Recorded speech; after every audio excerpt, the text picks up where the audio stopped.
Hello and welcome to another Champions Finals edition of AGT Time. Cody Patterson here along with Jay Bach.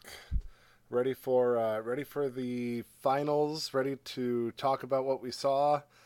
Just a few days from now, we're going to be able to see the actual results of the finale here. And looking forward to seeing how my opinions shape up with the voters' opinions.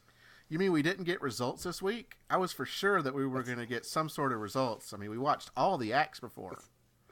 We did, and it'll be curious to see how they parse this out next week. Are they going to have like some duets with other acts not on the show? Are they going to, maybe have acts perform together on the show just to fill out the?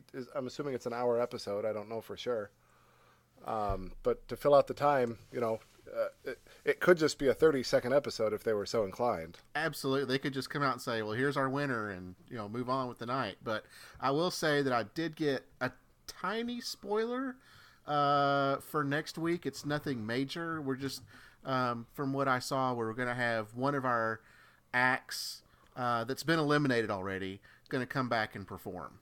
I think it might just be like an exhibition thing from what I could tell. I don't think they're competing. But from what I could tell from this, they're going to have someone come back. So it may be that some of the other acts we've already seen may come back and just do like an exhibition. Sure. Okay. Well, the whole thing kind of feels like an exhibition at the end of the day. Yeah. So we'll get into those because I kind of felt like that's all I was watching this week. But we can talk about it. But before we get into it, I kind of just want to let everybody know how they can get in touch with us. Normally we put this at the end of the show, but I kind of wanted to put it in earlier. So, if you want to reach out to us, you got any questions or comments about everything we've talked about this I guess midwinter season of AGT the Champions, we're on Facebook, AGTcast. You can reach us on email, agtcast@gmail.com. Our Twitter, AGT Time. And then Jay and I are both on Twitter if you want to reach us individually. I'm on there at Cody L. Patterson. Right, and I'm on there as at One Man Bander. We would really love to hear from you guys if you have thoughts that you want to share with us.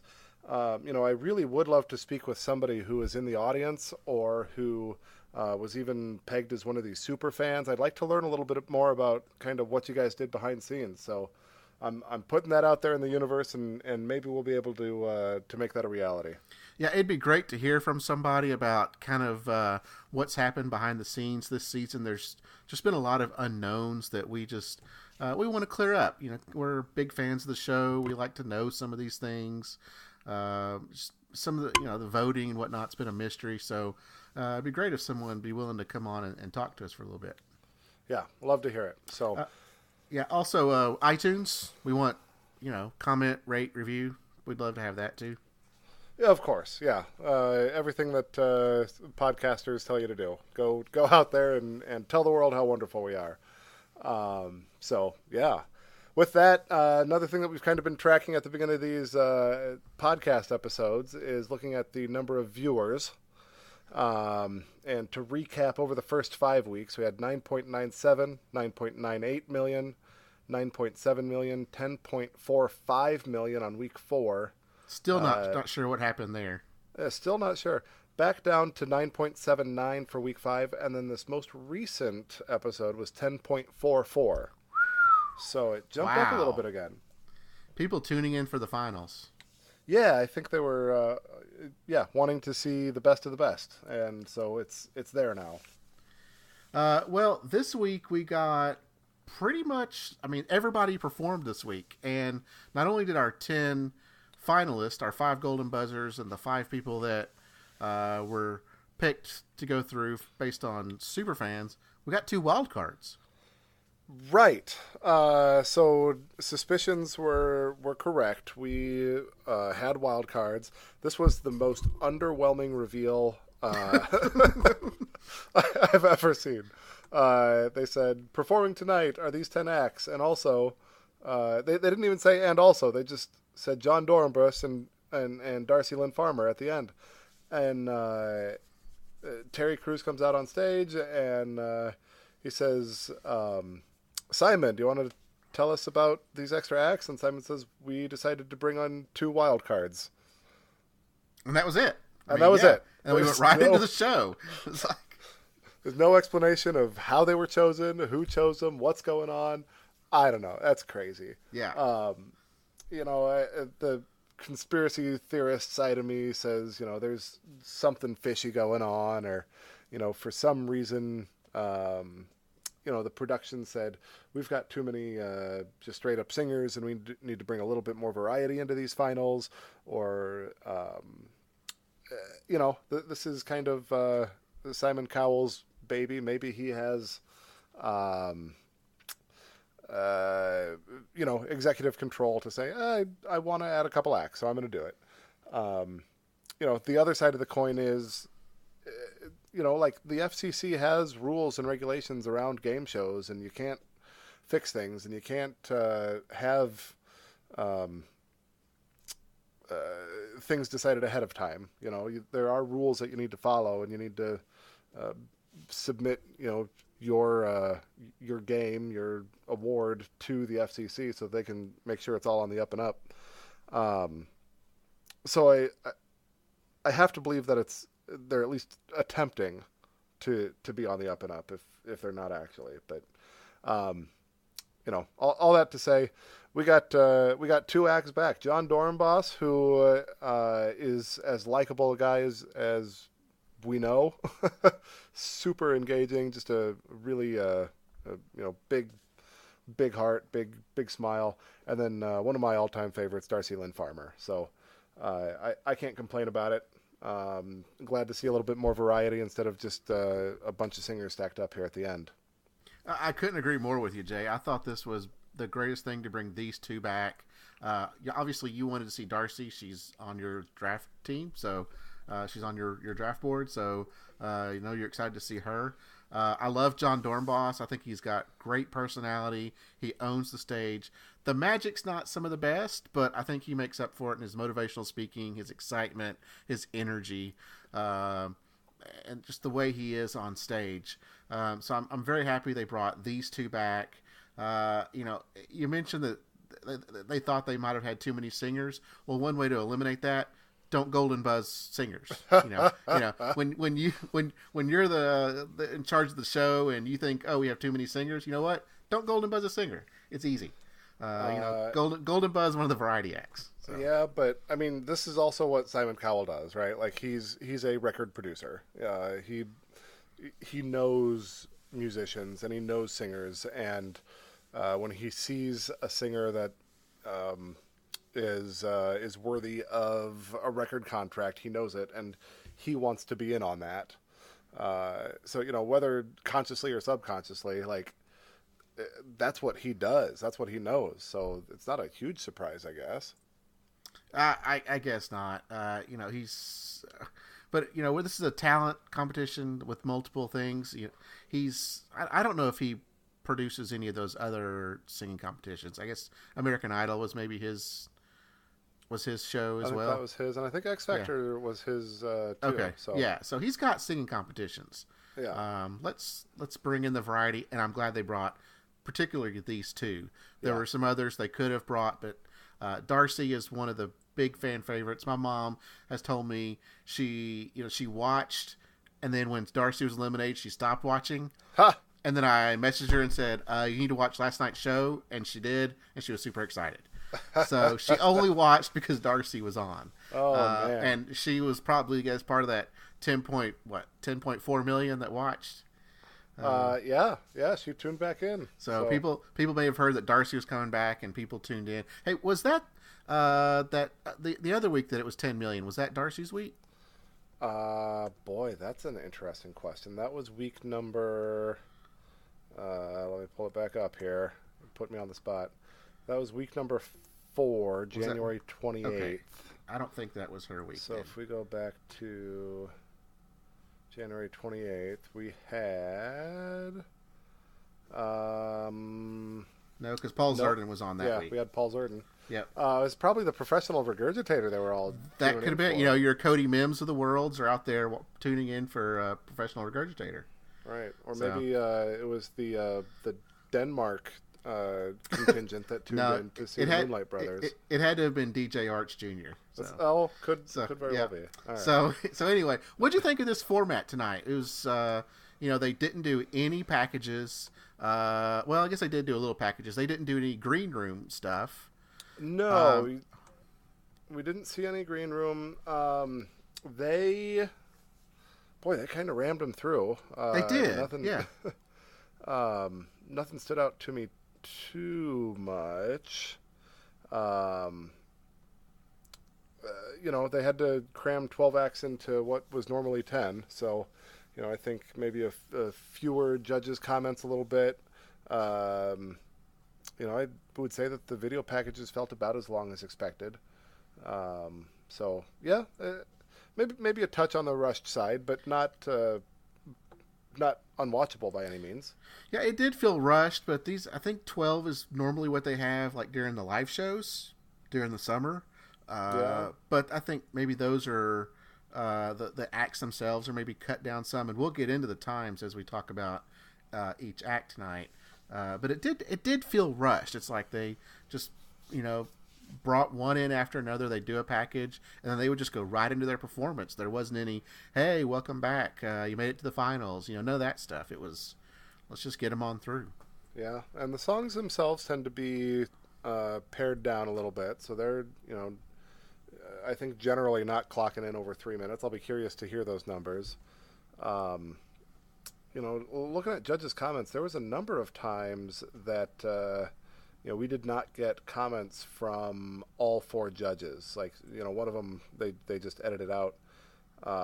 So I think one of them they might have even had a lack of comments from 2 judges. So we can talk about that when we get there too. But there's tricks to sort of rush it through and to make it happen. But yeah, I've said enough about about that. Okay, well, you ready to get into the acts themselves? Sure, let's jump in. Okay, go ahead. We got Cristina Ramos. First act of the night was Cristina Ramos. She was the winner of Spain's Got Talent in 2016. Her video package, she says she lives in a house by the sea and she's quiet and music is her life. But when I rock, the beast comes out. And then there was a lot of slow motion video of her headbanging and her hair flying, and it was kind of cool with that sort of going on in her video. So well produced on that for what it's worth. The act itself was she sang the song "Call Me" by Blondie. Blondie, yep. You're a little older than me. Are you familiar with this song at all? I know it. I've heard it. So. It's classic Cristina Ramos, right? She comes out to sing her opera. She's got a big old robe on with tiled mirrors on it. You know that she's going to drop the robe and she's going to switch to the rock and roll style, right? I felt like this was a really strong song choice for her. She was able to do her operatic thing. She was able to do her rock and roll thing. She switched back to opera and back to rock and roll, I think, a couple times during the course of the act.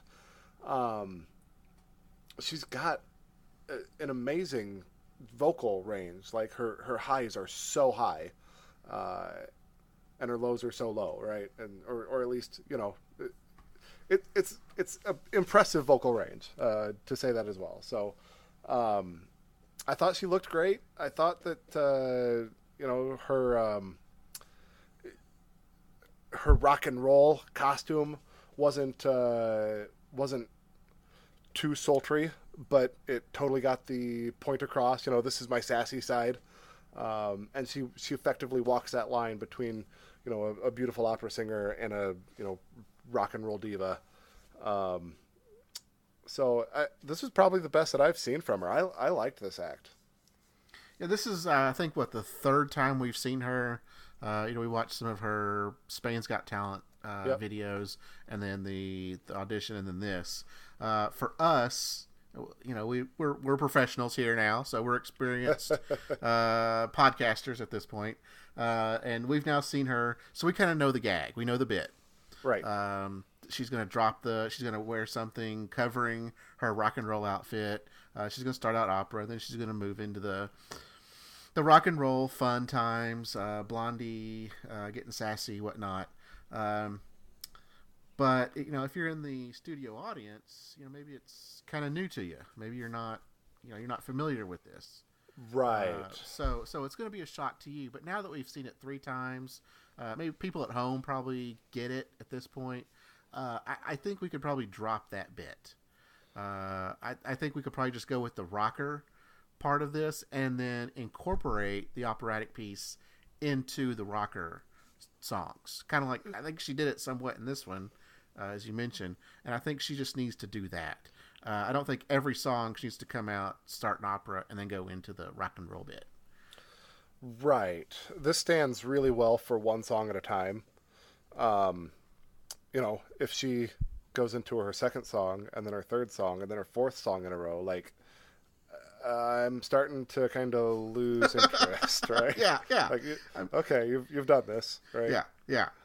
I did like the live rock band on the stage. Yep. She's done that before, but that's fantastic to have the live rock band. She looked fantastic. She sounded fantastic. This was a great way to open the night. I thought it provided a lot of energy to get the night going. It was of decent length at 2:25. Okay. So I thought that was pretty good. As expected, yeah. As expected, yeah. And then the Call Me with Blondie, I think that's a perfect song for her. I enjoyed this. I thought this was a lot of fun. Yeah. Tracking her grade here, I had her at a D+ before the season. Gave her a B- after her first performance. Gave her a B+ for this one. So okay, good. She constantly got better. I'm surprised. Like you were saying, we've seen this. She's done this. We know what's coming. But I still enjoyed this more than any other one that I'd seen. I was really, really pleased. Yeah, I kind of called it a foil. What I say, a shiny foil cape. That's what she kind of had on. You said like she had mirrors and whatnot, but it looked like a shiny foil cape that she was wearing, and you knew it was underneath. I mean, it was a dead giveaway. Mm-hmm. So, yeah, no doubt at all. No doubt at all. Yeah. So she good way to start the night. Judges' comments, because I wrote them down here. It's worth pulling them up. Well, Howie's going crazy during this. I mean, he was having a blast. Yeah, he said, you just set the bar. Simon said that vocal was insanely good. Heidi called it another wow performance, like a wild animal on stage. And Mel B, I think talking about her costuming, said that combo is killer and very exciting. So, it was a good act. I think the judges liked it. It was a good way to start. After watching that, I didn't expect her to go through or to. Boy, I didn't place these, like 1 through 12, but I would expect her to be bottom half, maybe. Okay, that's probably fair. We probably should have done that. We probably should have done our preliminary rankings. Yeah, well, we didn't. So yeah. Oh well. Oh well. We roll on. We dropped the ball on that one. Yeah. All right. Number 2 was Preacher Lawson, America's Got Talent 2017 finalist. Was he second place to Darci, Lynne? Yes, and they made sure to tell us that in his package. Right. And, so in his video package, he's saying he lost to Darci, Lynne, and you hear, like, the producer or whoever's off camera say, did you hear that Darci, Lynne was just added as a wild card? And he, like, puts his head in his hand. What? No. What? Like, he can't believe it. So I had to pause the video. I had to pause the show at this point because I just could not stop laughing at this. This was one of the best things I'd seen in a long time. It was good, and that was truly real raw reaction, right? Yes. If the character that Preacher Lawson is on stage is who he is off the stage too, I think. Agreed. He's just really that high energy. and he's just really that that crazy. So what's on his brain comes out. So no, he had a really, really good, funny reaction to that. So in his act itself. No, we also before that in his package, we got to see a lot of him in the gym. Yeah, so like he's a well-built man, right? He's a fit dude. Yeah, he's a fit dude. Yeah. So yeah, clearly he eats well. He takes care of his body. He exercises. Like he knows gyms and he knows that culture. And he made plenty of jokes about that tonight. I'm not a gym rat. So some of these maybe didn't land with me quite so well, but I don't know. Were there any particular jokes that landed with you out of his set? I'm not a gym rat, but I do go to the fitness center every now and then. And I don't really see this type of stereotype where I go because I usually use the office gym. So it's not this particular crowd, but I can relate to some of the jokes. I didn't particularly write them down. It's hard for me to write down the jokes because I really don't repeat them back very well. So it's hard for me to tell them back. So I try not to write them down. Just the climax of the entire act when he rips his shirt off, I think was kind of fitting for him because that's just the energy that he has, and it called back to him being in the gym. And anytime a comedian or a storyteller or does a callback, always gets me. That's the one thing I absolutely love is when you call back to something at the beginning of your story or your set.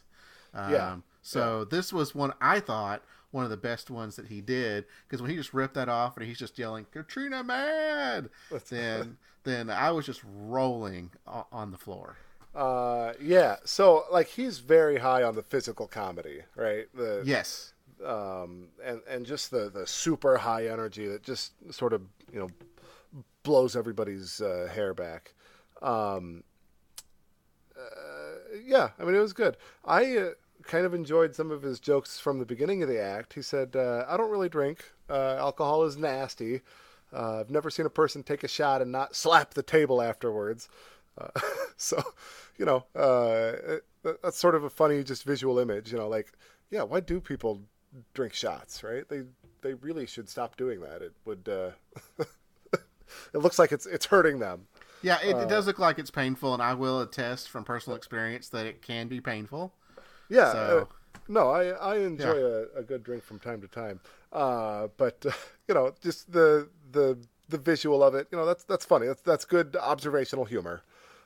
Which is maybe a little bit different than most of his humor as observational. So stand-up is cool. It's one of the few jobs where you can drink and work. It's the same with my last job as a drug dealer. So a couple of good jabs there. I liked him. Judge's comments. Mel B said, I'm a fan. You could be saying anything and you're so funny, right? She loves that physical, high energy comedian. Simon said he felt tonight he was just watching a star. Heidi said, look at the muscles. Howie, our comedian, said there are physical, verbal comedians, storytellers, and you're all of those in one. So Howie's real high on Preacher Lawson. I kind of felt like this was, classic Preacher Lawson. Connected a little more with some of that early material tonight than I have with some of his stuff in the past. I don't particularly care for the physical comedy. I was generally pleased with the set. I gave him a B. Personally, I think that's a little low. I'm a big fan of the physical comedy, especially. I think his particular physical comedy is some of the best. I mean, there's obviously some out there that's not very good. I think his is some of the best. Coming in at where did I have that written down? Coming in at 243. He was a little bit longer than some of the comedians that we've seen before. Yeah, that's a fair length set. Yeah. Yeah, I think that's fair. I was looking back at some of the others. Who have I written down before? Like, I didn't write down Drew Lynch. Who else did I have here? Lost Voice Guy. So Lost Voice Guy went for 2 minutes when he was on. Oh, is that all? Yeah. So, oh, wow. When he was on, he only went 2 minutes in the 5th week. So this was a little bit longer, which I was perfectly happy with. I thought it was a very good set. I thought it did not feel short at all. It felt full and it felt complete. Yeah. Yeah. He tied a bow on it at the end. Yeah. So, that was good. You ready to talk about our third act of the night? Yeah. Let's talk about your girl, Darci Lynne. I am. Darci Lynne Farmer, again, she's the winner of America's Got Talent Season 12 in 2017.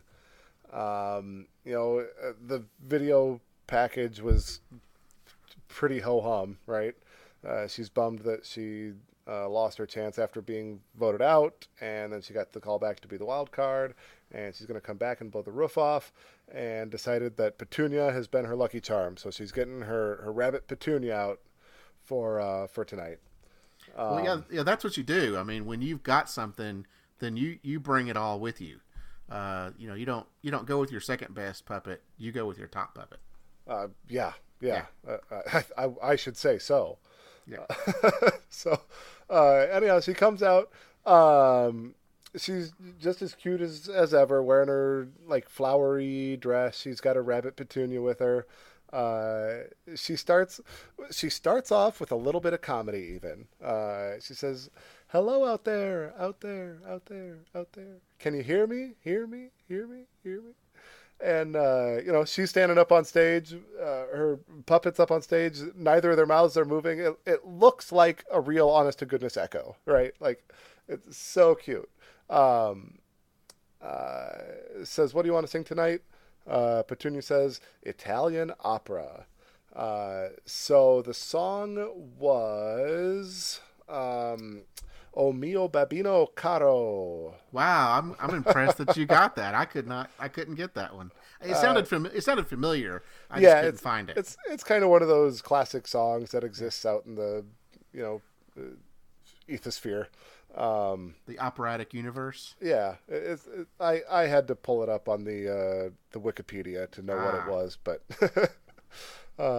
so it's an operatic song. It was good. She has good stage presence, not just able to throw her voice, but like she sells it, right? The puppet hits high notes and she turns to the audience and like raises her eyebrow and, as if to say like, "Wow, isn't this puppet a great singer?" At the end, Petunia somehow looks like really emotional, the way that she tilts her head and she raises her chin on the high notes. Like, she puts so much life and that misdirection of the ventriloquist, hitting the high note, not changing their facial expression other than to turn to the audience and make a totally different facial expression than you would think. She's so good. She's technically about as perfect as you can be. I love her confidence on the stage, her ability to scoop into notes and to jazz things up sometimes. I've got so little to complain about with her. And so this is something worth talking about, though. I've talked about how I don't want to praise an act for being good for their age. He's a really good dancer for an 80-year-old, or she's a really good singer for a 10-year-old, right? Like, there's something about Darci Lynne, like, she's actually just good, right? She's not just good for her age. No, she's just good. Yes. Yeah. Now she's great for having only doing it for a few years. She's been doing it a very short period of time. Yeah, she's well short of the 10,000 hour rule, I'm sure. I would say so, yeah. But, like, she's not a really good ventriloquist for a 14-year-old. She's a really good ventriloquist who happens to be 14. Yes. Now, the being 14 it's like she's so cute and lovable. Like that doesn't hurt her at all, but that's not what makes her great. If this was a 30-year-old woman who was doing this exact same act, I would still love it. I think.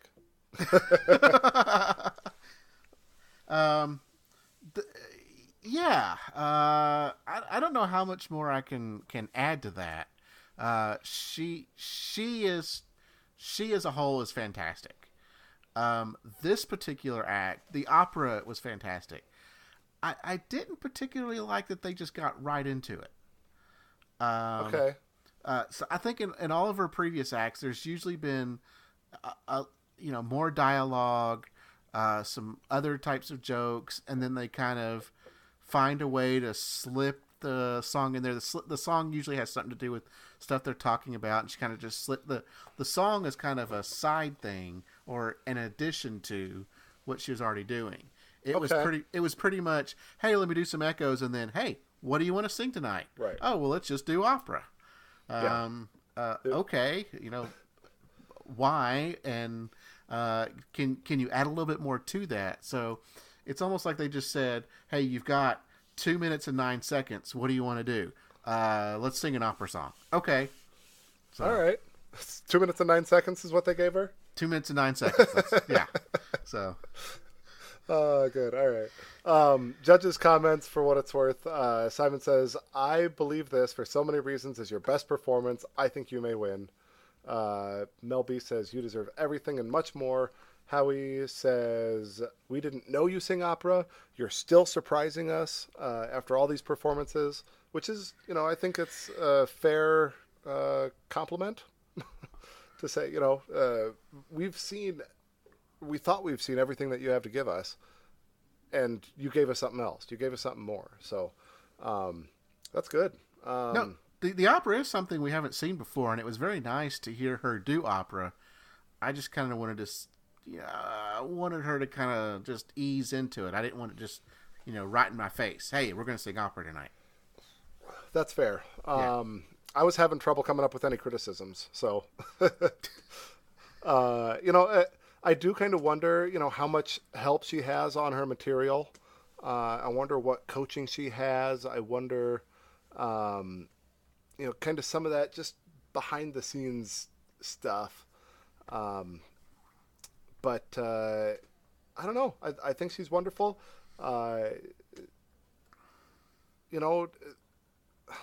Yeah, I don't know what else to say. No, I think that's fair. I think you've covered all of it. I mean, I have zero criticisms. I gave her an A+, my first A+ of the season. So golden buzzer. Yep, she's my golden buzzer. Send her through. There it is. You're going to the live shows. It was interesting. They also put her right after Preacher. Yeah. Yeah, he's a comedian. You could say that she definitely falls more in the variety act than a singing act, generally. So you'd think that they'd try to kind of space those out a little bit more, given the number of singing acts.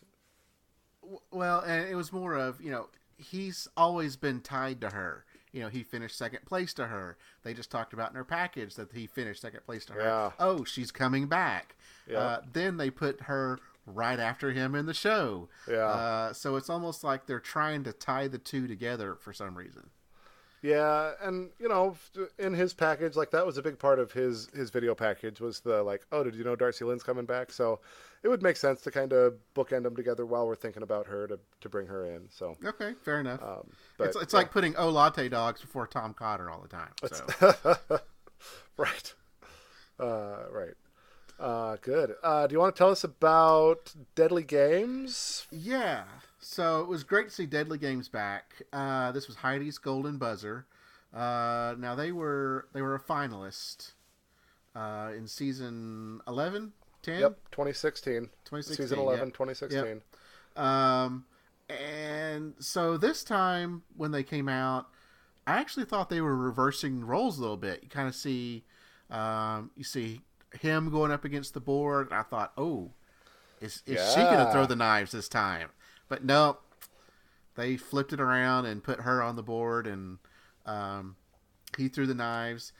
Did you happen to notice that one of the knives missed the board completely? Not. I didn't. Well, not completely. It hit the board and then fell to the ground. Right. Yeah. So there's a number of parts to their act, and I kind of wrote them down quick. Okay. Like, there's first, like, she's standing facing the wall, so she's got her back to him, and then at whatever signal, she leans right, and he throws knives where she was, and then she leans left, and she throws knives where she was, and then right again, and then left again, and then right again, and left again, and then she drops down while he throws the seventh knife right down the middle. So it was, they were clearly they've practiced that, right? She's got a lot of trust. They know what's going to happen, and they've done this 100 times, so there's no guess as to how this is going to go down. So the first mistake that I saw of the night, though, she was holding two balloons vertically at the board, and he threw two knives, I think with one hand at the same time, to hit both of them with one shot. But he missed with his first two knives. He grabbed another two knives and he hits them with that second shot.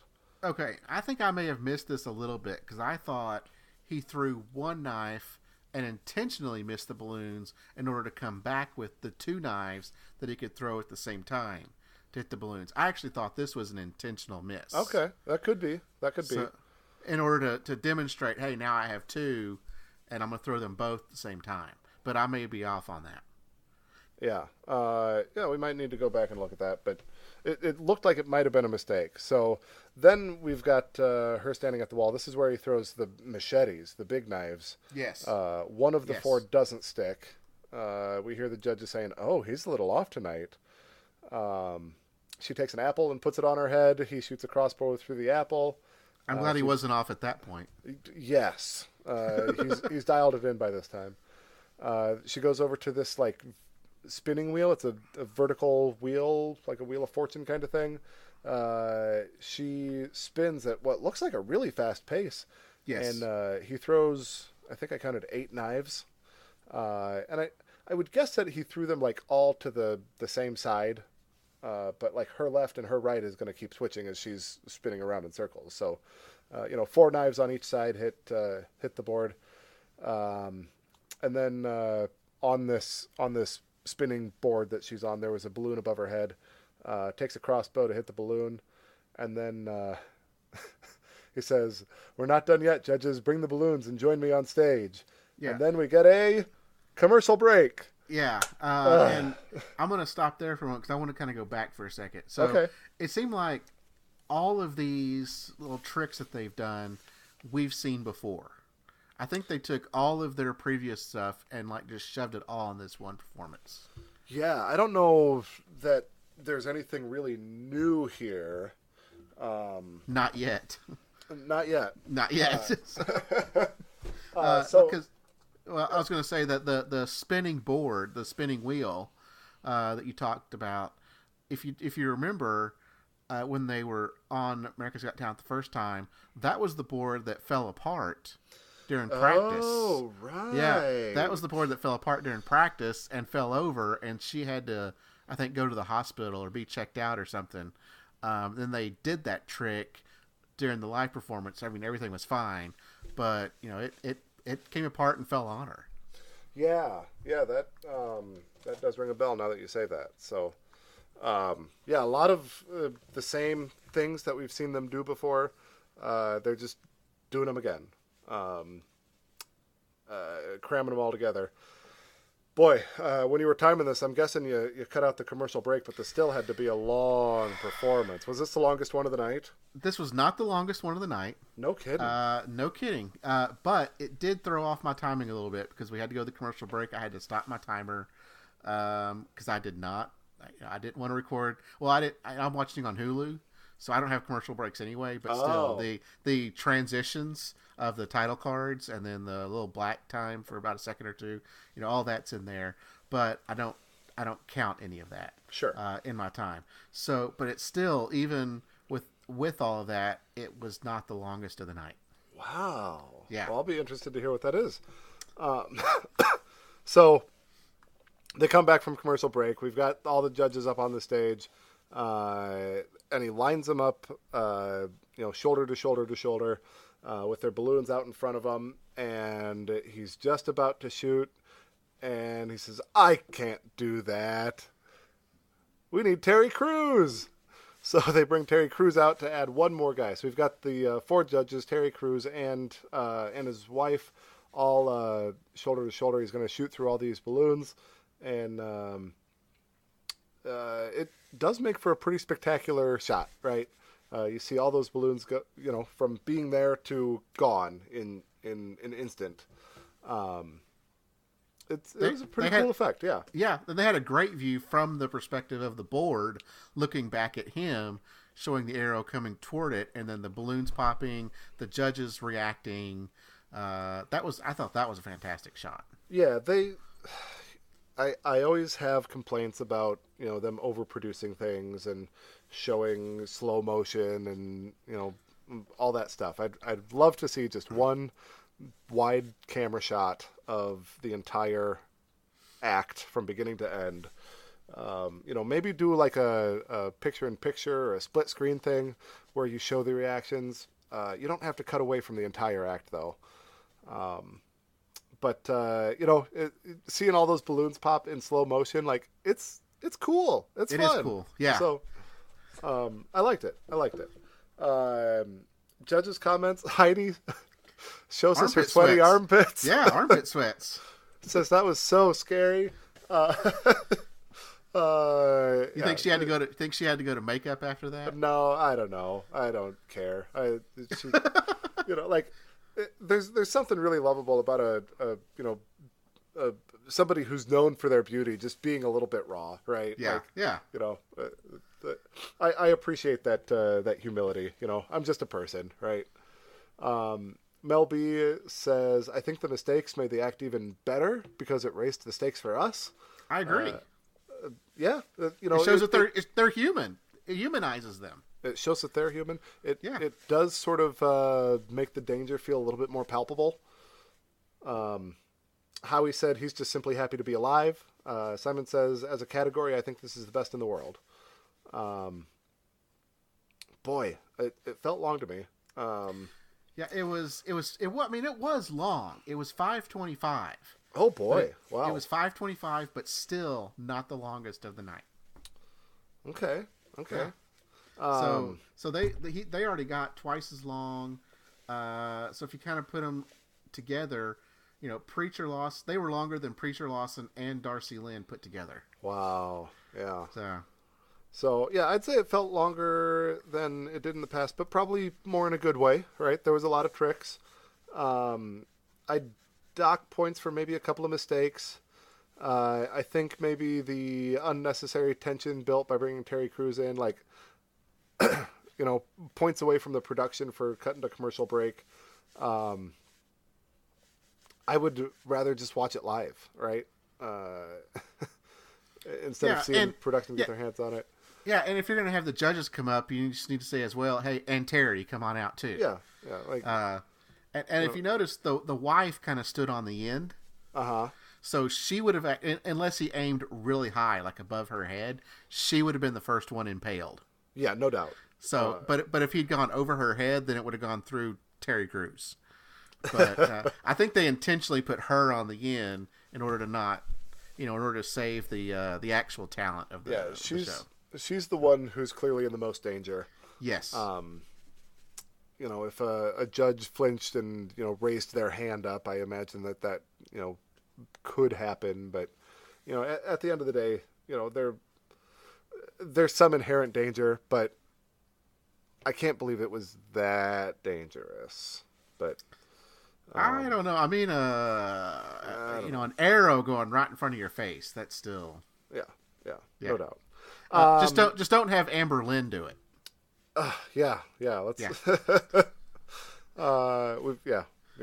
Good. I gave him a B on the night.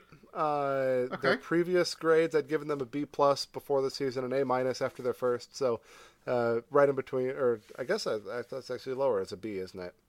They're on the downslope. So they moving the wrong direction. But I still enjoyed this a lot. Yeah, I enjoyed it too, and I'm glad it was. I appreciate it being a long act. Yeah, maybe the problem is they were following perfection with Darci and Lynne. I guess so. Oh man! All right, so number 5 on the night then, unless you have something else to say. No. All right, I enjoyed it. Yeah, we can go on to Kechi. Kechi, America's Got Talent singer from 2017. She was a top 10 finalist. Year and a half since she'd been performing. Simon's golden buzzer. She says it validates me and makes me feel that I can do anything. Every time I overcome an obstacle, I feel that much more confident. So that's sort of her video package. Were you familiar with the song that she sang? Opportunity by Annie, or was it in the movie Annie? I think from the movie Annie in 2014, which I never saw.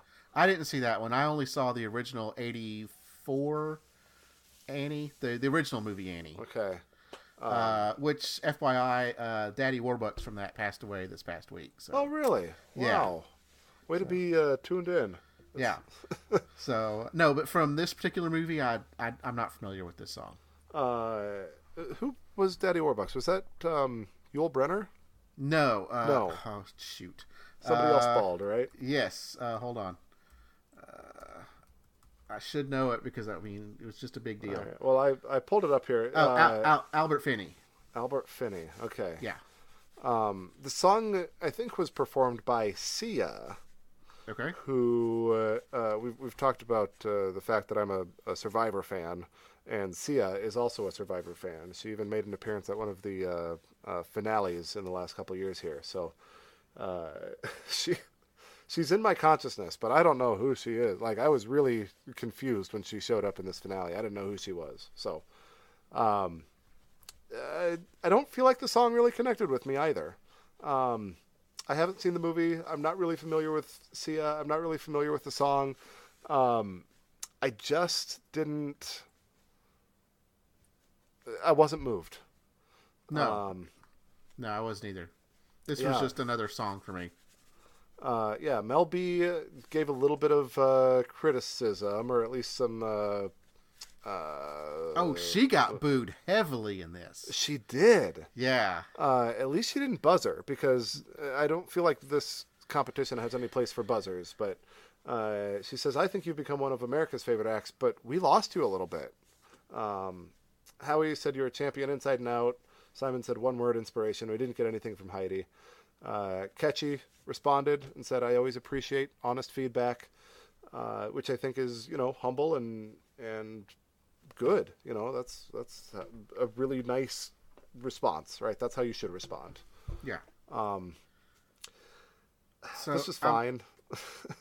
I'd given her a C preseason, a C after her first performance. I gave her a C for this one too. Okay, well at least she's staying steady. She's consistent. She is the hallmark of consistency. So you gave her a C? Yeah, I did. Thanks for that. So I was kind of just looking up Sia because I'm not very familiar with her either. It looks like she's big on like wigs. Like she wears big wigs. Yeah. Kind of her thing. Doesn't like her face to be shown or something. I think she always performs like hidden from the audience. But yeah, I don't really know who she is. I don't. Okay. And I don't really care to. For what?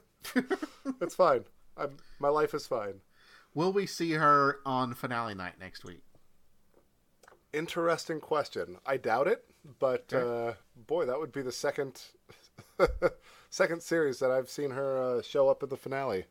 So I wouldn't say it's impossible, but if you're giving me odds, I'd say no. Okay. Well, we go from one singer right to another. We've got Brian Justin Crum, fourth place. Sorry, real quick. Kechi, minute 40. Minute 40. Oh, wow. Yeah. So that's our shortest one of the night by a lot. Yeah. Or by 20 seconds anyhow, right? Yeah, and you're going to see a pattern here pretty soon. Okay. So Brian Justin Crum. All right, Brian Justin Crum. Fourth place in 2016, season 11, America's Got Talent. The video package kind of rehashes all the stuff that we know. had a dream as a child to sing on Broadway. It was kind of fun to get to see his mother in the video package. Talks a little bit about musical theater and how he found a voice and acceptance there. So I thought his costuming was a little less spectacular than he wore last time, but still a sparkly suit coat. The song was Never Enough by Kelly Clarkson. And maybe you heard this, maybe you didn't, I don't know. But I felt like the sound was a little off, like it was poorly mixed on the production. I didn't notice that, and I think this is from The Greatest Showman. Okay. Never Be Enough? Is that... Never Enough is what I pulled it up, but yeah. Okay. Could be. Okay. I didn't notice that the sound was off. But I really wasn't paying a whole lot because it's another singer. So I'm kind of just, I tune in long enough to get the lyrics, to get the song title, and then don't pay much attention after that. So, and then I look down at my timer when they're done. Because, one thing I did notice, I think maybe also I was doing some research because I have it down that this is from The Greatest Showman, because Glynis Grace also sang this song. Oh, she did. She did in quarterfinals too when she was on. And then this would be the third time in the last couple of years that we've had The Greatest Showman song. Because A Million Dreams was also sung by Voice of Hope Children's Choir. Oh, yeah. As well. So we're getting whoever's paying for rights on The Greatest Showman's getting their money's worth, because they're singing this almost every season. Yeah. Interesting. Yeah, I just counted up the nevers here while you were talking. And again, this is the like the full lyrics. I don't know how much Brian Justin Crum sang, but the full version included 29 nevers. Wow. Now, how does that compare to Boom Boom Boom? I don't remember how many was Boom Boom Boom. Okay. That was a bunch. Yeah. So he sang that 29 times, and he was able to do that in 1 minute and 47 seconds. Whew. So 1 minute 41 on the last one and 1 minute 47 on this one?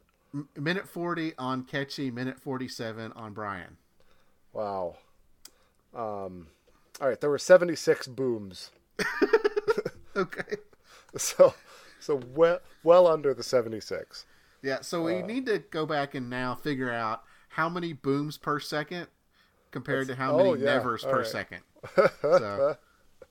Oh boy. All right. So I don't know. It's a fine song. It lends itself to this show, being from The Greatest Showman, being the lyrics sort of lend themselves. All the shine of 1,000 spotlights, all the stars we steal from the night sky will never be enough. Towers of gold are still too little. These hands could hold the world, but I'll never be enough. Right? It's this dream to be something greater, which I think is a feeling that a lot of acts on here want. There you go. Mel B said, massive. You take us somewhere. It's a proper slam dunk. Simon said, you've come back and proven that you're a champion. We didn't get anything from Howie or Heidi on him. I like the idea of Brian Justin Crum. I wish him all the best in the world. And I want to like him more. I just don't care for it. He's just another singer, and that's not what I tune into the show for. I gave him a C on the night, and that how'd that compare to his previous? Same thing? C plus and B minus were his previous two. Okay, so far your singers are still kind of getting low grades. Yes, yep, and pretty consistently. Yep. Okay. And they don't really add a whole lot. Kechi had a live piano on stage. Yeah. Which, that's always points for me when you have a live instrument. But still, when you're singing, just a pop song, another pop song, or The Greatest Showman again, then it doesn't add a whole lot to me. Yeah, are you doing better than Glennis Grace did? Are you doing better than the I don't know, the studio recording? Like, what are you giving me here? Yeah, yeah. So and we've talked about our love of variety acts and what we'd like to see and what we don't care to see, and talent shows tend to lend themselves to singing acts. They're these nice tight packages that you can tell a story. It's easy to be a singer in a talent show. But maybe that's also the problem, right? You have to bring something new or different than the last guy. Yeah, you need puppets, or or you need you need to start off with the opera and then go to a rock song or something like that. So yeah, I don't know. So give us something. So yeah. Well, John Dorenbos gave us some stuff. Yeah, John Dorenbos was third place 2016 America's Got Talent. In his video package, we got to meet his wife a little bit. She, reminds us that he's had some tough times losing his parents as a child. His more recent heart aneurysm, and he says, "I've been a wild card my whole life." So, yeah, his trick. What do you have? 4 chalkboards on the board, up on the stage. Yeah. Each judge gets to decide what chalkboard they want their picture to go up to. So this was so lame the way they did this. I don't know. Simon picks 1, Heidi picks 2, Mel B picks 3, Howie gets 4, whatever. Yeah, so unimaginative on the judge's part. I think that helps me to believe that there was no rigging it, right? He didn't. You would have expected the judges to go in a different order than 1, 2, 3, 4. I think he totally expected the judges to go in that order. Think? I don't know. Yes. So, and then he has them each sort of. Well, he had Heidi choose a city from his like flip book. So as he ruffles through the pages, he says stop, and he pulls a page out. Mel B gets to pick a card, and I'll rip a corner off of it. Somehow the corner of the card ends up under the stack of pictures there, so that was kind of cool. Pictures of Heidi in various costumes, kind of like with Howie. He ruffles the pictures, and when she says stop, he stops and he pulls one of the pictures out for her. Howie. Well, let's see. So, was there one for Simon as well, or did I miss that? There was one for Simon, but I didn't write it down. Yeah. Was it? He had a 3 of clubs somehow. So, yes, he had the 3 of clubs. Yeah, that's one of the cards he picked from the riffle that he was doing. From the riffle, right? Yeah. So Howie reveals the page that he took out. It was Tulsa, Oklahoma, and his chalkboard shows Tulsa, Oklahoma, right? Mel B says that she has the Queen of Hearts, and her board says the Queen of Hearts, right? Heidi's in a butterfly costume, and on her board is a butterfly drawn, and Simon, of course, was the 3 of clubs. So, he rightfully, transferred their thing up to those chalkboards. Yeah, at this point, I wasn't too impressed. Right. We've seen this trick. Yeah, it's what he does next. So, do you want to tell us what he does next? Yeah. So, I talked earlier. I like it when storytellers do callbacks and when comedians do a callback. Well, I think we got one of the ultimate callbacks here. So he kind of goes through each judge, and the exact item that they have also appeared or they chose or whatever it may be when he was on the show, when he was on the show originally, right, 2 seasons ago. Yeah. So Howie threw the football at Oklahoma. Right. And he chose Oklahoma as his little card. Right. Back in 2016 he did that. Yeah, and I think that was his finals performance, and I didn't think it was his best performance. No, but pretty impressive for him to call back to it, right? Yes, and again, that's what this is all about, is the callbacks. So we're not going to get into the actual performance originally, but the callback is what was amazing. And then Mel B had her hearts, and so we call back to the audition episode where she drew the piece of paper that had the heart on it, or it had heart written. That sounds right. Yep. Yeah, from just a few episodes ago. And then Heidi with her butterfly. She drew a butterfly. I believe on so. Something? Yeah. Yeah. So again, when he was on the AGT 2 seasons ago, and then also Simon's Three of Clubs, Simon had drew the Three of Clubs cards in one of the original episodes as well. Yeah. So all four of those all lined up to exactly what the judges had picked in this particular episode. And when all that was happening, I'm at home this is one of the greatest things I've ever seen. Because it involves John Dorenbos, his energy, callbacks, magic. This was something we have not seen before. Yeah. So I appreciate that he brought this all full circle, right? Yes, agreed. Yes. He just brought his whole entire America's Got Talent experience into this one moment, right? Like we're all right here, right now. These are all the different things that we've done. We're bringing it back. So very cool, right? As far as a trick, like that's what magicians do, right? They force the card, the playing card that they want you to have into your hand, right? They force the picture that they want you to pull out of the stack into your hand. It's not, it's not that great of a trick.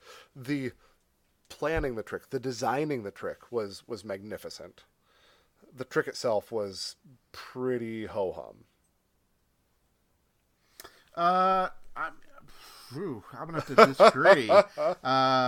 This was kind of like you're watching a TV show or you're watching a movie, and they introduce something early in season one, or early in the season, and you're kind of watching, and you're kind of it's okay, but then like at the end, or maybe like some sort of mystery or thriller is happening, and then at the end they reveal like all this stuff that happened throughout the season that you totally missed, but now it all kind of just wraps up and completely makes sense. Right, all those pieces click into place. Yeah. All those pieces click into place, and but that's part of the magicians, is like you say, forcing them to do it. And we know how the tricks work, but just that the way that they can make them work without you realizing it.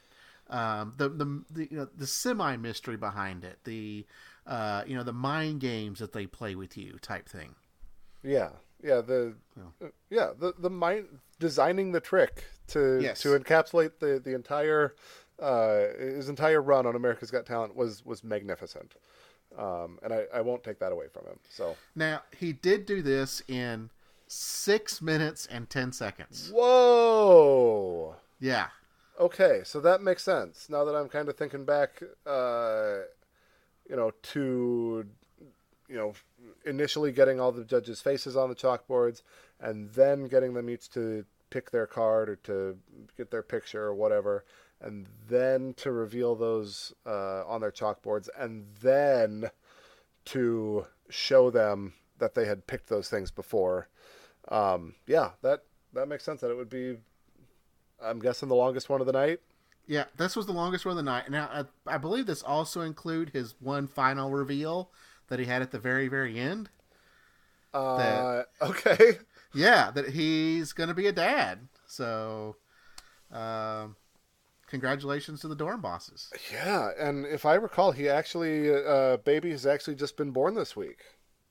Oh, has it? I believe so. Okay. No, I was not aware of that. I think I saw that on Twitter, maybe. Congratulations to the Dorenbosses. So, yeah, congratulations. Yeah, and you know what? That's like actually more than magic. That's miraculous. So I do love little babies, and yes, that's a magic trick that I pulled off once, actually. So. I do want to kind of go back to his package real quick, and this is just kind of something I want to insert in. I made a quick note about this. Sure. That his wife mentioned that he lost his dream of playing in the NFL. And I mean, I'm kind of nitpicking here, but this is just something I just kind of picked up while she was mentioning this, that he played 201 games in the NFL. Yeah. I don't know if he really lost his dream. He got to play 15 seasons. Right. It was taken earlier than maybe he wanted. Yeah. Yeah. Okay. I know I'm nitpicking a little bit. We've just talked something, fantastic that happened. I'm going back and kind of just bringing the whole thing down. But that's okay. And, I really don't judge the acts on their video package. No, and I'm not doing that either. I just thought it was an interesting comment just to make that, we talk about the packages and how they make us feel, and I'm like, he lost his dream of playing. He didn't. No, he played 15 seasons. That's a long career in the NFL. Yeah, and the arc of all those video packages is the same, right? Like, I had it so bad, and now this is my chance. And like, I don't know John Dorenbos. I don't know his life, but it appears to be a pretty charmed life. He's in so many ways achieved success beyond what I can imagine.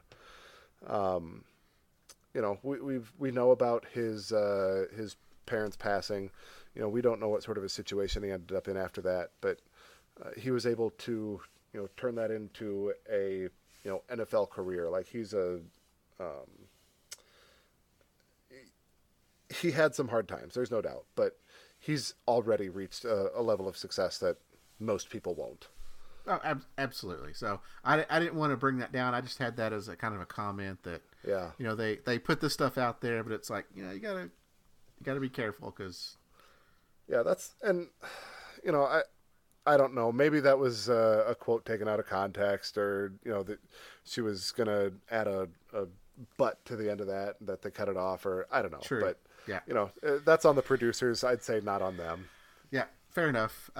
So yeah, John Dorenbos, 6'10", longest of the night. That's one of the longest acts I think we've seen. Yeah, it's got to be. So I'm not sure how he gets allowed 6'10". I mean, we're not big on the singers, but the singers 140. What do you say? 140, 147, and then we're getting ready to talk about another one here in a moment. Oh, geez. All right. Well, I gave him a B-, not my best grade of the night. He had a B+ and an A-. He's going in the wrong direction. So he dropped. I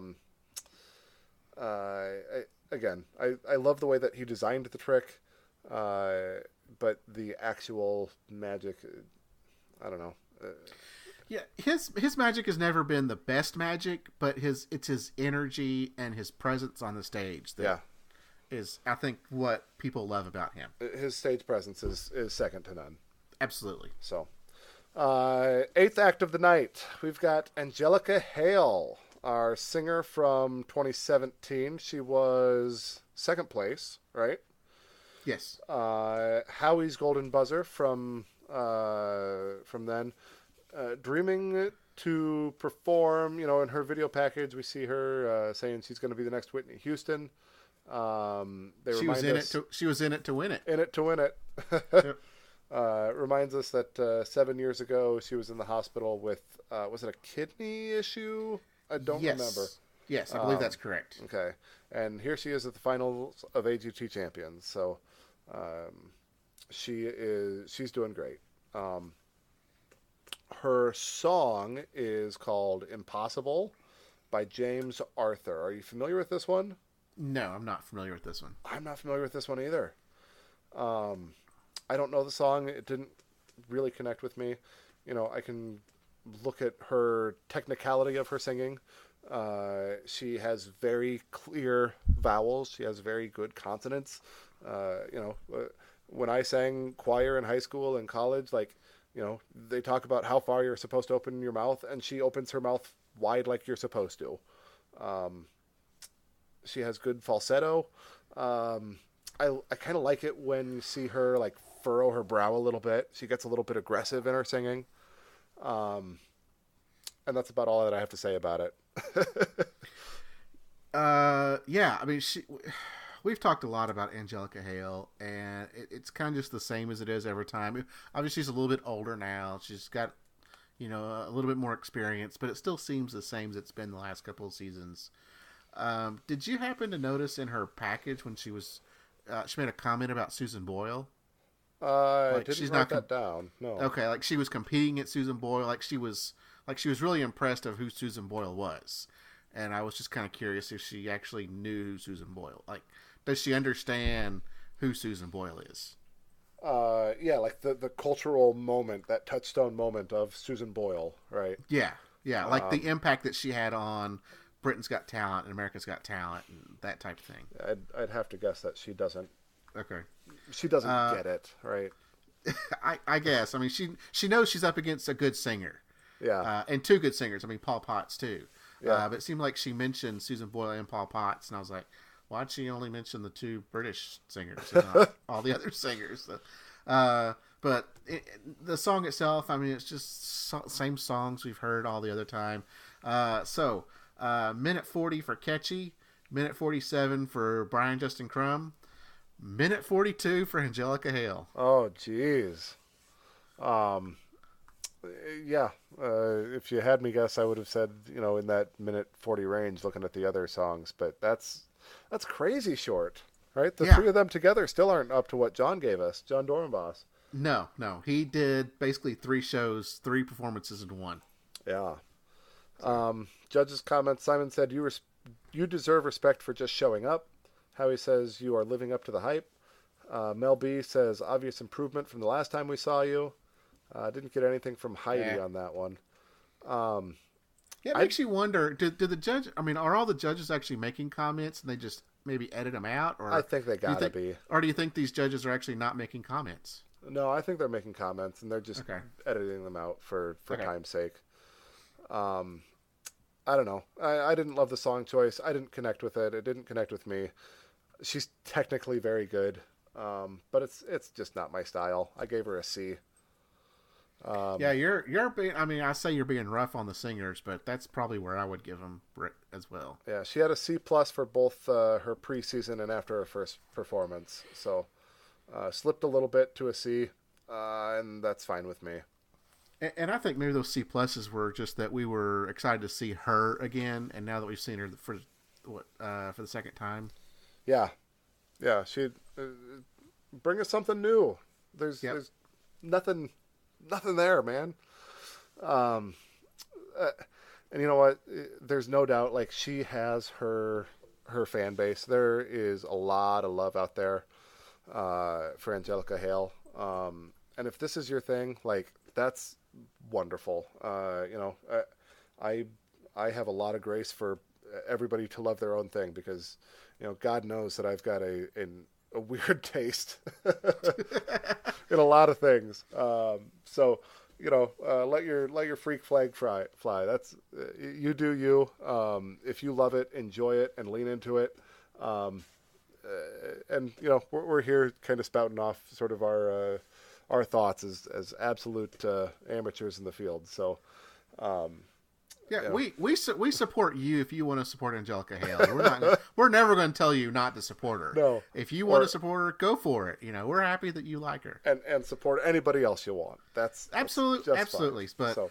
It's our podcast. This is what we're going to say. So all right. Next act was our sand artist, Kseniya Simonova. Ukraine's Got Talent 2009 winner. So it's been a decade now. It was a little less when this was actually recording. This was Terry Cruz's Golden Buzzer. She reminds us 9 years ago she won Ukraine's Got Talent. Never expected the Golden Buzzer. Says that we're going to have a story of warmth and life and love. Kind of an underwhelming video package, I think, but that's okay. So,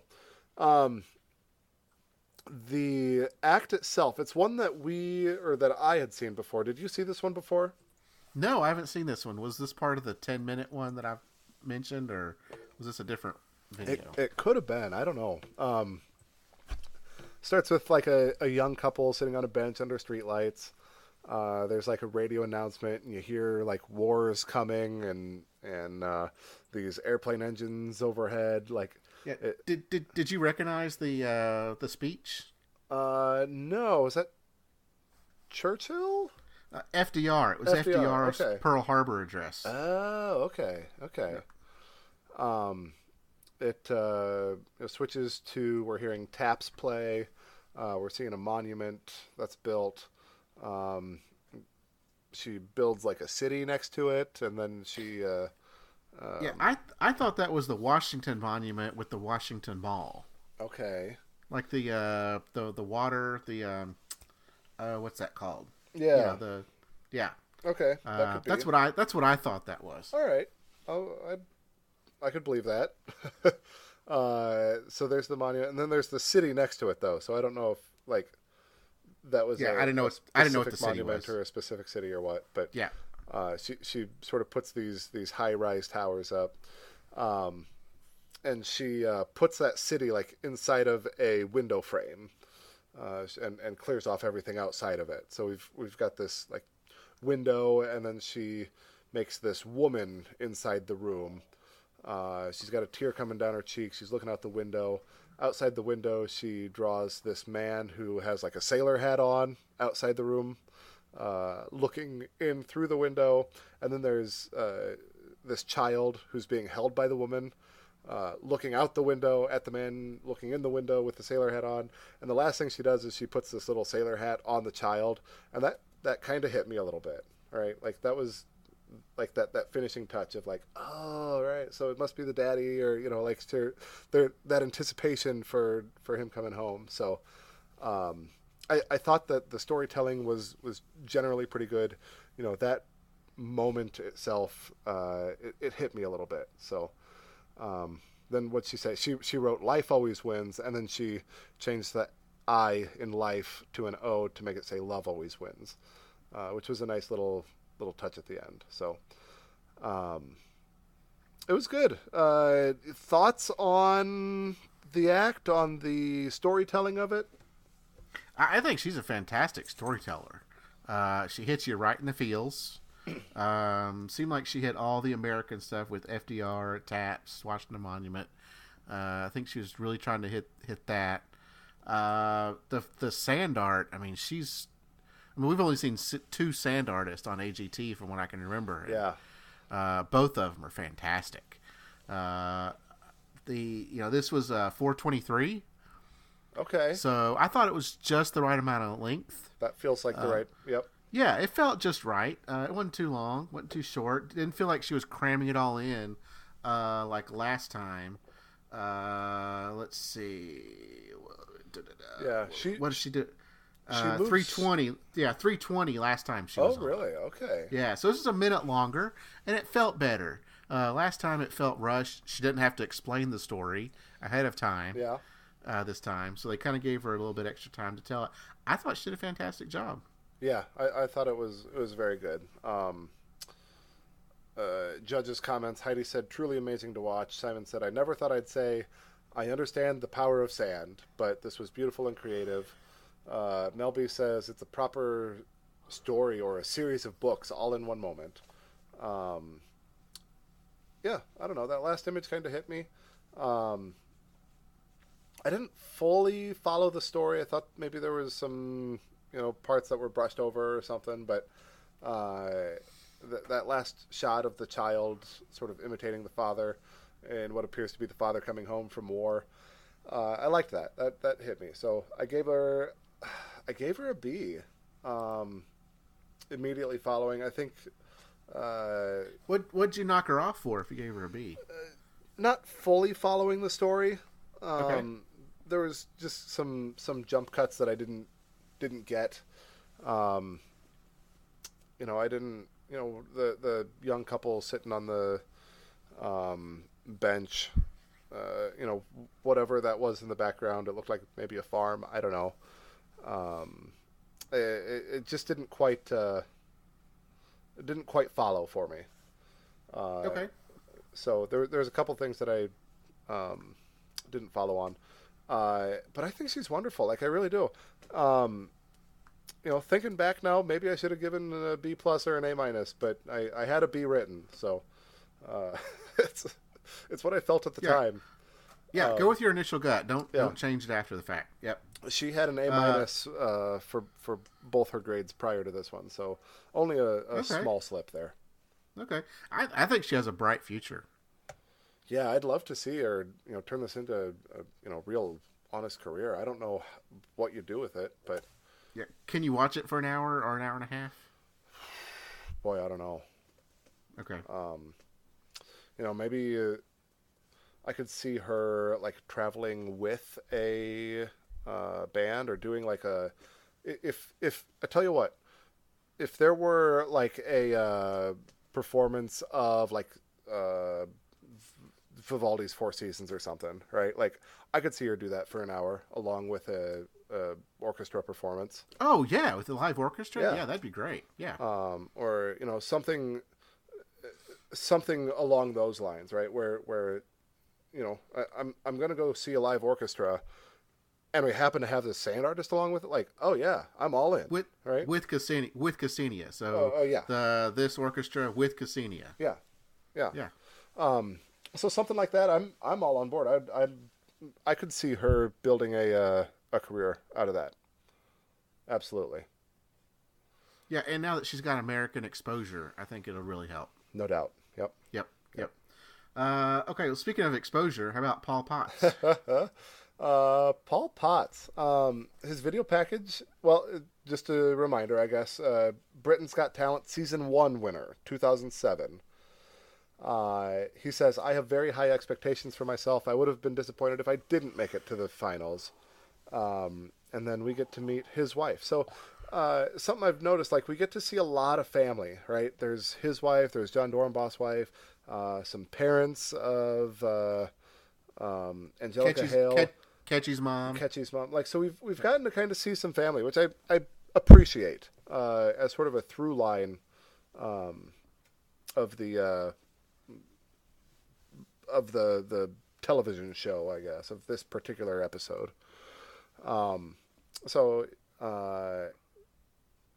She says, I've always believed in his opera.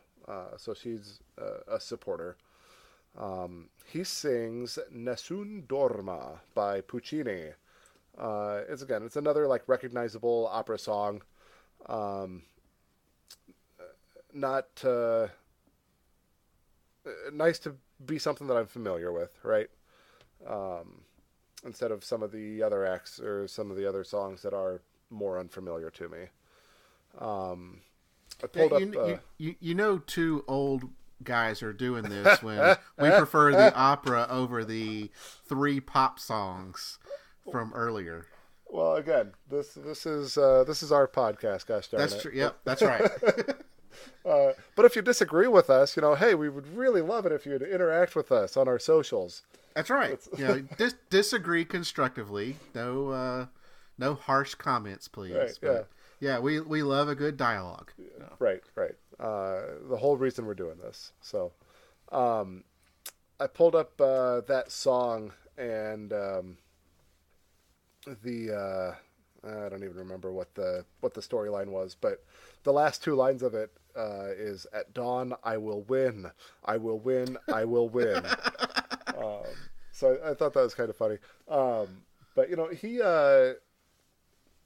he's a talented opera singer, right? Like he sort of made a name for himself as the guy with bad teeth who didn't look like he was hardly able to carry a job, let alone a tune, right? But he went up there and he wowed the judges. And he's actually a very, very talented singer. Yeah, he's got some vocal cords. He's good. And yeah, like he's clearly trains and he clearly is trying to get better all the time. And, I like in his video package, that sort of like, I have high expectations for myself and I'm trying very hard like that. That's a good look. So I'll say that. Judges' comments. Simon said, I have a feeling you have a good chance of winning after that performance.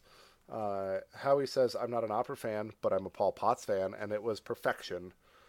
Mel B says, you nailed it, and I cannot praise you anymore.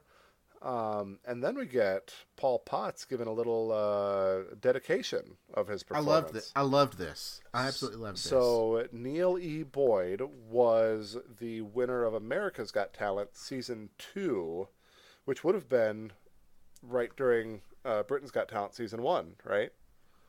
I believe so, yeah. So they were both champions at the same time. No doubt that they their paths crossed. Neil E. Both Boyd, opera singers. Oh yeah, absolutely, yeah.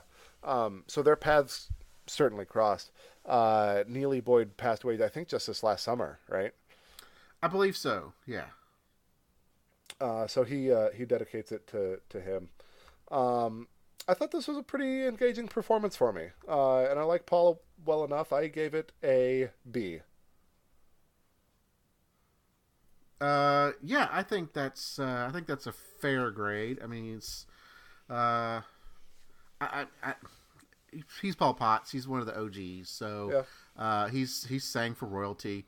And I think you mentioned that Neil E. Boyd was winner season 2. I think so. He's winner season 3. Season 3, okay. Yeah. So Terry Fader, winner season 2. Oh, right. Yeah. My bad. Sorry to kind of take a left-hand turn on that. That's fine. That's fine. But no, I loved the dedication at the end. I thought that was fantastic. You know, we don't spend a lot of time on this show. I mean, they talk about the past some, but you know, when stuff like this happens, we don't hear them, you know, mention a lot of performances that happen in the past unless they're coming back for reasons like this. Yeah. So I always like it when they acknowledge their past. You know, it shows that they have one. And then they're not just living in the present. So I love that they talked about Neil E. Boyd. I remember when Neil E. Boyd was on. I think I was watching at that time, and he was one of my favorites. I loved he'd wear his hat backwards. Yep. So he was kind fantastic of singer. A big He was a big guy. Yeah, he was a big guy, but he had a fantastic voice. Yeah. A lot of fun, a lot of good times. Yeah. So, you know, there's that cynical part of me that, you know, really hopes that this isn't a you know, emotional grab for votes, right? Like, I want to believe that you know, this isn't a part of the emotional appeal, right? Vote for me. I can see where you're coming from on that. The few times we've kind of seen him on here, he does seem like he's a very genuine, down-to-earth type guy. Yeah. That he honestly wanted to dedicate this to one of his fellow singers that, you know, they both rose to success around the same time. Yeah. So I wouldn't. It didn't feel like that. Okay. And I hope it didn't feel like that. I guess, Yeah, you know, yeah. to everybody else. That's kind of what I wanted to say. So, yeah. His performance was around 2:06. Okay. So a little bit longer than our pop singers. Longer than the minute 40 that they've been getting. Longer than the minute 40, right? So they gave him a little bit longer, but you know, it's an opera song. Let's see. Darci had 2:09. So it's, you know, the two opera singers got about the same amount of time. Yeah, right there. So next act of the night was Shin Lim, our magician, winner of 2018 season 13, America's Got Talent. In his video package, we got to meet his fiancée, Kechi. More family. He says he's been busier than he was before, but again, we looked at the dates on this, and you know, for a couple of weeks, it sounds like he's been running around like crazy. Yeah. Now, in previous weeks, we talked about how these acts have gone on Jay Leno. Yeah. No Jay Leno this time. It was Ellen and Jimmy Kimmel. Ah, yeah. 0 Jay Leno sightings this week. Yeah, there was some Ellen and Jimmy Kimmel there though. So, all right. So, and this one, boy, you want to talk about just jumping right into the act. They come back from his video package, and he's got Howie and Terry Crews on stage, and the act is going right now. Yeah. Howie, pick a card from the deck. It's the 10 of spades. Sign it here. He makes it disappear. Howie stand up, and it's on his seat underneath him. I don't know how he does that. It was good. And then it shows up in Shim's mouth, and he puts it in a plastic baggie. And then Terry Crews, you select a card. It's the Two of Hearts. Sign it. And this was probably the trick that stuck with me the most here. He turns around, and the card was there in his back pocket. Right, the card that Terry Crews just signed. I didn't see him move a hand back there. I don't know how he did it, but so he pulls it out of his back pocket, and with his back turned to the audience, he shows us the card, the Two of Hearts. He turns it over to face his back, and his other hand, reaching over his shoulder, shows us that Two of Hearts. Then he flips that first card back around, and it's blank. So it was like, I can't give it justice by saying what happened, but it was amazing. It was so impressive. I don't know how he does that. I'm sure it's all just sleight of hand or whatever. Maybe there's an extra card somehow. I'm not sure, but it was good. So he turns back around, and the card comes out of his mouth again, and he picks up the baggie with the 10 of spades, and he does one shake with the baggie, and it turns into the Two of Hearts, just like that. So I don't know. Lots of moving the cards around, lots of things showing up where you didn't expect them. I kind of counted the tricks from beginning to end. I came up with 20 elements from start to finish. It was really good. And so much of what a magician does is misdirection and confusing you. And I was constantly misdirected and confused.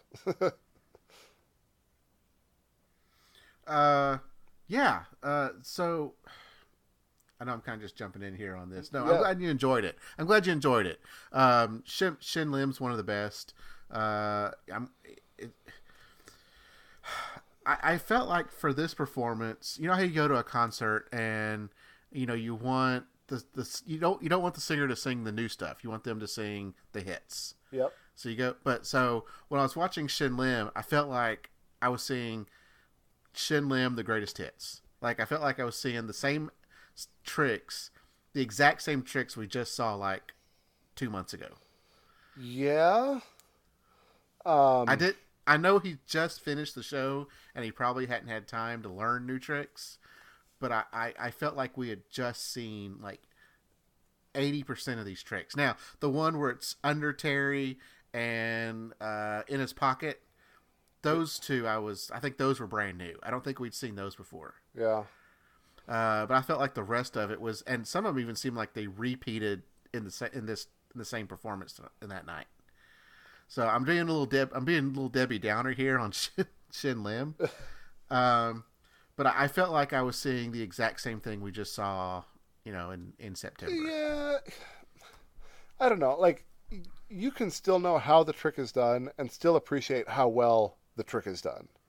No, I agree with that. I mean, we talked about that on John Dorenbos as well, but it's not just knowing how the trick is done. I was seeing the exact same trick. I'd just seen him do the smoke and the in the mouth and in the baggie. It just seemed like it was the same trick that we just saw. Yeah. I felt like I could have watched one of the season 13 performances and seen the same thing. All right. That's little Debbie Downer there on Shin Lim. You can be down on him. And it was long. It was long too. Oh, how long was it? 4:20. Oh, that's right. Okay. So that is, that's long, relatively. For a card trick. Yeah.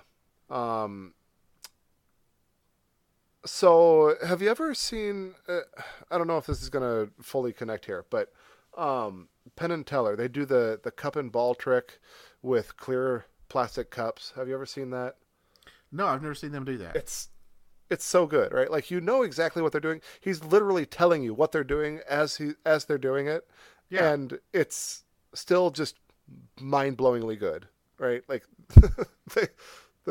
They're constantly just making things happen different than you would expect. So it's as we're talking about, like, seeing Shin Lim do the same act over, like that's kind of what I was thinking of is seeing them do the same act, but in a way that's just still kind of fresh and exciting. So, yeah, I kind of wonder.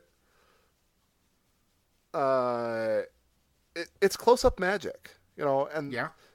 I don't feel like that should translate to a stage performance very well. I think it can translate to TV very well, and I think that it can, happen, in intimate settings very well.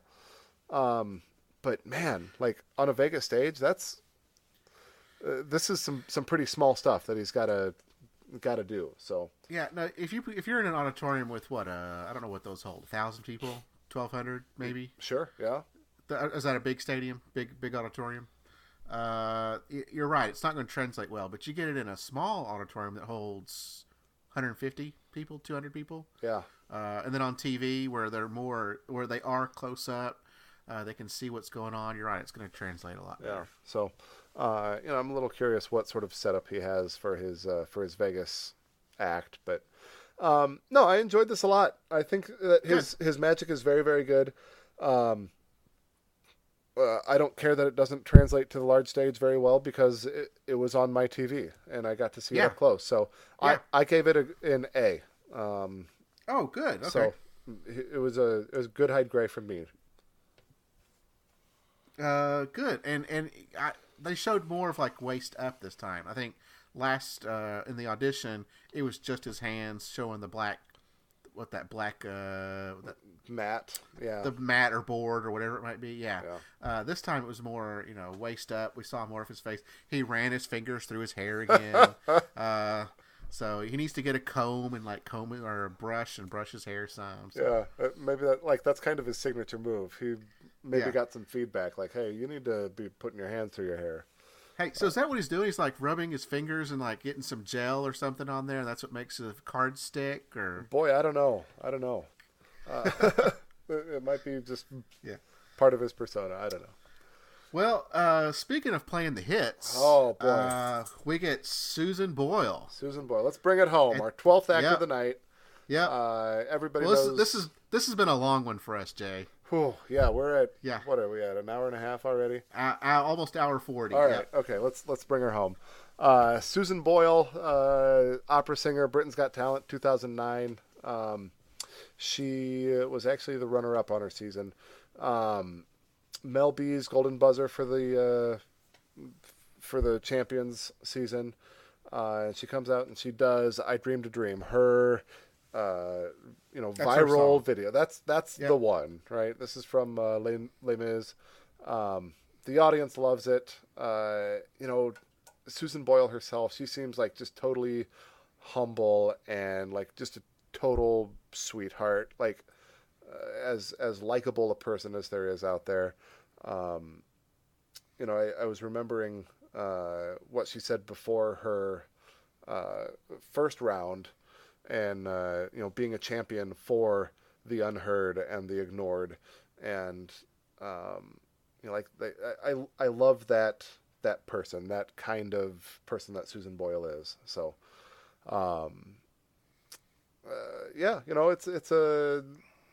it's Susan Boyle doing Susan Boyle, right? It's "I Dreamed a Dream" from Les Mis. That's the video that you've seen of Susan Boyle. So, it was amazing.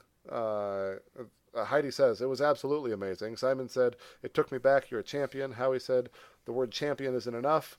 Mel B said, classy, elegant, effortless. They gave Susan Boyle an opportunity to respond. He said, I've thoroughly enjoyed being on the stage. So, to be a little bit critical, she has to have sung the song 2,000 times since she won, or since she was on the show 9 years ago, right? Oh, I would say every performance that she's done, she sings this song. Yeah, and I'm estimating 2,000 times, maybe more. And I don't know. I'd say you're on the low end. I would take the over on that. Well, yeah. So I kind of feel like she mailed it in. There wasn't I don't know, it didn't get big enough or soft enough, or it just sort of felt like, all right, okay, now it's time for me to do my I Dreamed a Dream. Do you think someone in production said, okay, Susan, so this is it. This is the champions. This is the finals. We need for you to sing your song. We need for you to sing I Dreamed a Dream. And do you think she was like,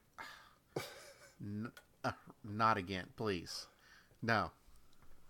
No, I wouldn't be terribly surprised if the idea came from her, right? Like, okay. This is my thing. It's what I do. I'm doing it. Get out of my way. And I'm okay with that. But I don't know. I felt like there was just something missing. We didn't quite do it for me.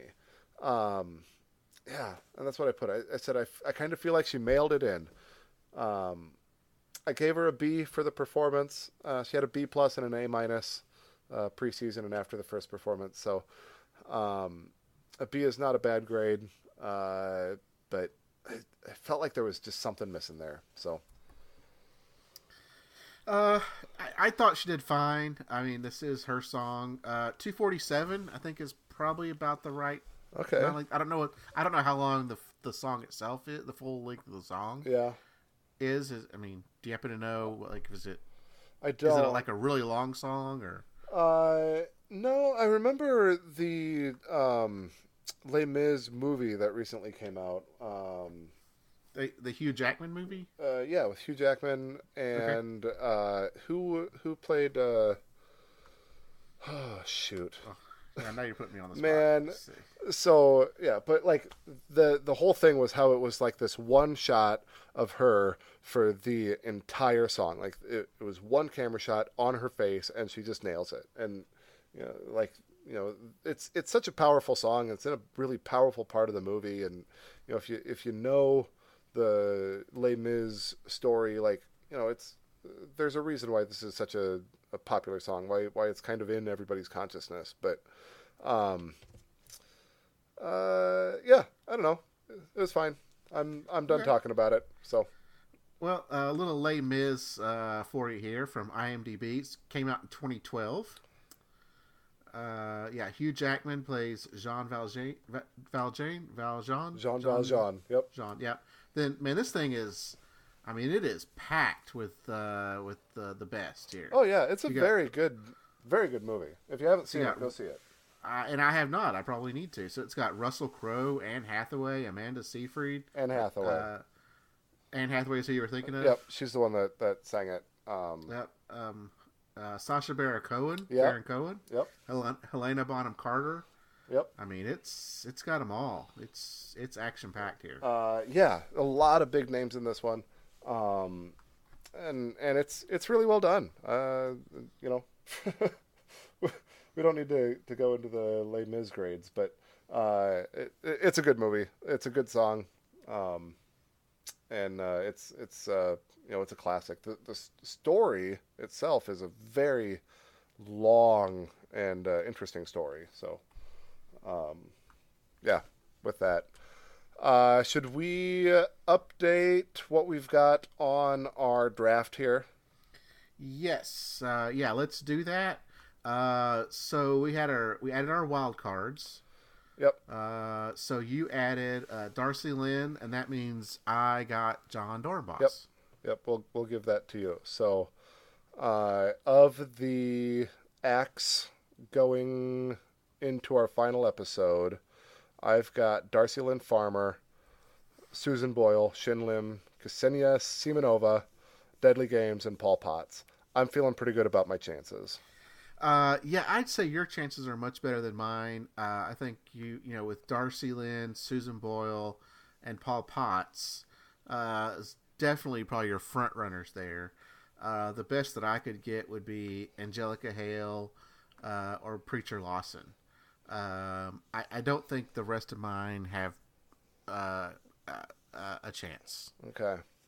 Yeah. So. Yeah. So it'll be interesting to see how they give us our television here coming next Monday. But man, with that, should we give our call signs one last time and sign off here? Yeah, but real quick, just kind of give a prediction on how you think next week's going to go. I mean, do you think they're just going to eliminate one at a time throughout the night and throw in some exhibition and guests and whatnot? I think it'll be plenty of exhibition. It might be, like seeing the Darci Lynne on stage with Terry Fader, or maybe Darci Lynne and Paul Zerden perform together, and they do like maybe some of the eliminated acts. Right, we would see Attraction shadow dance along with Sons of Serendip, or like they did on the Christmas episode, on the holiday special right. that I saw twice. Yeah. Okay. Maybe some of those things, right, where they mash a couple acts together, and we get to see some of get to see them just in a little bit maybe lighter atmosphere where it's not about winning, it's just about an exhibition, having a little bit of fun. Okay. Well, I think that's fair. I'm excited. It's the results. But once it's over, man, we don't have AGT again for a while. No, we'll have to talk about what we want to do if we want to do anything in the off season. I'm pretty happy to try and push out some content and try and be consistent here in the off season. Yeah, well, we can talk about it. If anybody's got suggestions, you can reach out to us. Once again, Facebook, AGTcast, email, agtcast@gmail.com, Twitter, AGTtime, and then each of us are on there individually. I'm at Cody L. Patterson. And I'm at One Man Bander. Look forward to hearing some comments. Love to interact with you guys. Yep.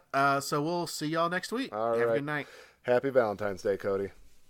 Happy Valentine's Day to you, Jay. Bye.